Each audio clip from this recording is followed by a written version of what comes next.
નમસ્કાર, સુપ્રભાતમ. એનડી ફનમાં આપ સૌનું હાર્દિક સ્વાગત છે.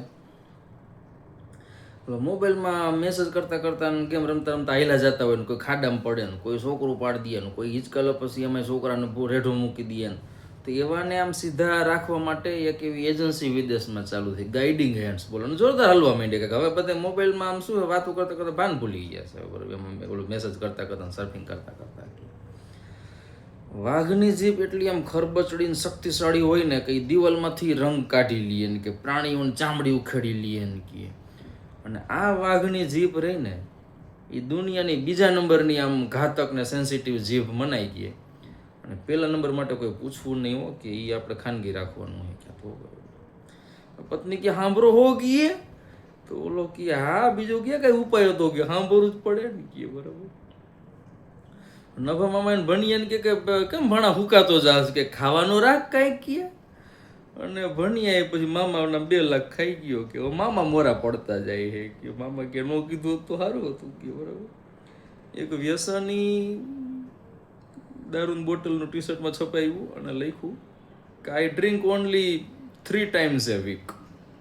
અઠવાડિયામાં 2-3 વાર જ પીવું. ક્યારે તો કે યસ્ટરડે ટુડે ટુમોરો કે. તો બરાબર, બાકી કાંઈ વ્યસન નથી કે આપણે વ્યસનથી છેટા હારા કે. બરાબર, એક પ્રસંગમાં ગયા પછી વાઈફ એન્ડ મિસ્ટરને કહે કે તમે આ ગ્રીન શર્ટ ને સફેદ પેન્ટ ન પહેરતા હો કે.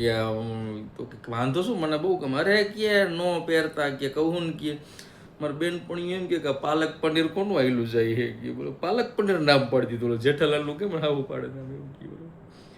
ઓલી અમુકને કેમ કાળી 14 ખીજવી એમ. તો એક ટ્રમ્પનો ફોટો મૂક્યો લેખો બધી 14 કાળી ન હોય, અમુક ધોરી હોય કે. બરાબર, સાયકોલોજીકલ કન્વેન્શનમાં કંઈક ચર્ચા હાલતી હતી, એમાં એક અગત્યનો મુદ્દો આવ્યો કે દરેક પતિઓ પોતાની પત્ની સિવાયની બીજાની પત્ની અમુક કેમ જોવે છે એમ. આનો બહુ ગંભીર આમ સાયકોલોજીકલ રીતે જવાબ દેવાનો હતો. તો એકે જવાબ દીધો કે માણસોની આ જૂની આદત છે કે હંમેશા એ બીજાની ભૂલો જ જોયા કરે, પોતાની ભૂલું ન જોવે કે. અને આ જવાબ બધાએ માન્ય રાખ્યો. બરોબર છે, બરોબર છે કે. એક ભાઈ લાઇબ્રેરીમાં જઈને કહે કે મારે આત્મહત્યા કરવાની રીતો એવું પુસ્તક આપો કે. એટલે પુસ્તકે ગોતી દીધું. પછી આમ વિચારીને માવો બાવો ખાઈને થૂકીને પછી આ પુસ્તક પાછું કોણ આપી જશે કે મને એનું નામ લખાવો તમારા વારસદારનું, ડિપોઝિટ પૂરી ભરતા જાઓ કે. બરાબર, વેલેન્ટાઇન ડે ને રોઝ ડે ને આ બધા ડે પડતા મૂકો અને હરડે જીવનમાં અપનાવો કે તમારા બધા દિવસ આનંદમય વીતશે કે. લિખિતાન હવાબાન હરડેવાર કંપની. तू साथ है तो सफर इतना हसीन है कि डर लगता है कि कहीं मंजिल ना आ जाए. આમાં મંજિલ છે ને એને ઘરવાળીનું નામ છે કે. બરાબર, રખડવા ગઈ હોય બીજે ક્યાંક એવું હોય કે.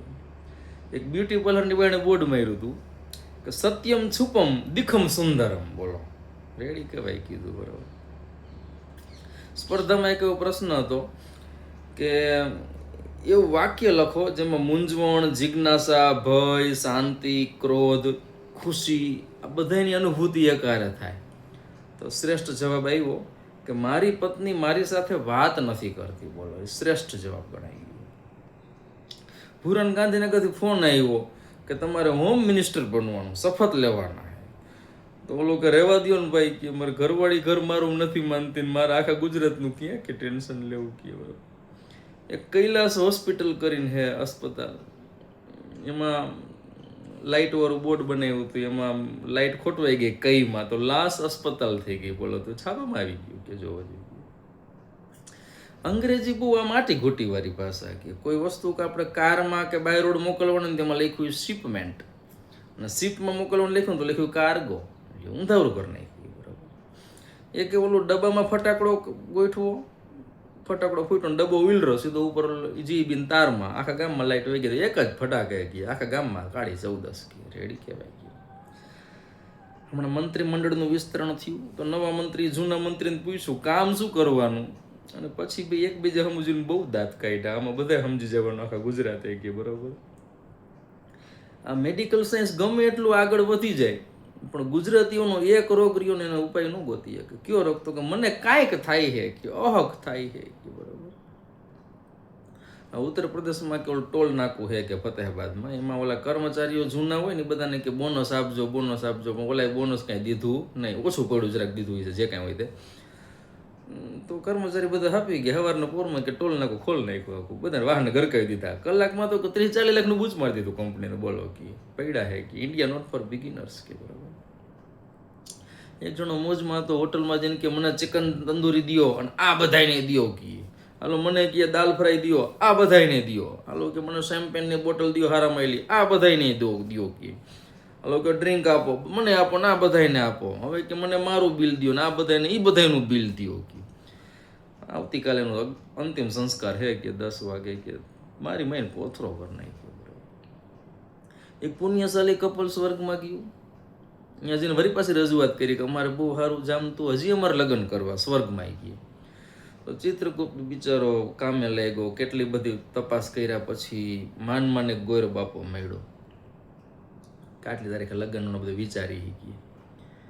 વરી આ કપલ વિચાર કરીને કે ચિત્રગુપ્ત જરાક કે પૂછી જોવો ને પછી માની લો ક્યાંય પ્રોબ્લેમ થાય તો વકીલ મળી જાય ગયા તો કે રહેવા દો ને તમે આ લગ્નનું કે 6 મહિને ભામણ મળ્યો તો વકીલ આમાં ક્યાં ગોતવો સ્વર્ગમાં કે એના કરતાં તમે આ બધું લગ્નનું આયોજન રહેવા દો કે આ ખોટું ટેન્શન વાળું થાય અમારે કે બરાબર.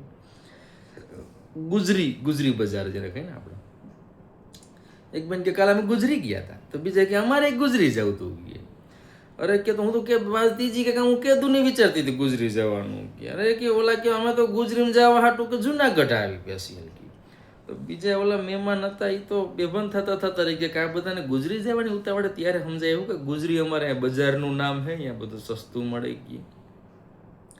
આપણે બાર્ગેનિંગ કરવામાં ભાવતાલ કરવામાં આપણી માસ્ટરી એમાં અમુક રેકોર્ડ બનતા હોય. હમણાં એક રેકોર્ડ બન્યો 186 જૈન લોકોએ સત્ય ઘટના ઉપર છાપામાં આવ્યું 186 જૈન લોકો ભેગા થઈ અને મોંઘી ગાડીઓ લેવા ગયા 149 કરોડની વીઆઈપી ગાડીઓ લીધી અને 21 કરોડનું બાર્ગેનિંગ કર્યું. બોલો અત્યાર લગીનું હાઈએસ્ટ ગણાય છે કે આ બધી ટિપિકલ મોમ્સ નહીં મોર વાહે રાખી દીધી કે પોતે મોર થઈ ગયા કે હવે આ બધા હજી આ બધું ફર્નિચરમાં ને એમાં ઇલેક્ટ્રોનિક્સમાં આવું કરવાના એકારે કરોડનો માલ લેવાનો ભાવતાલ કરવાના.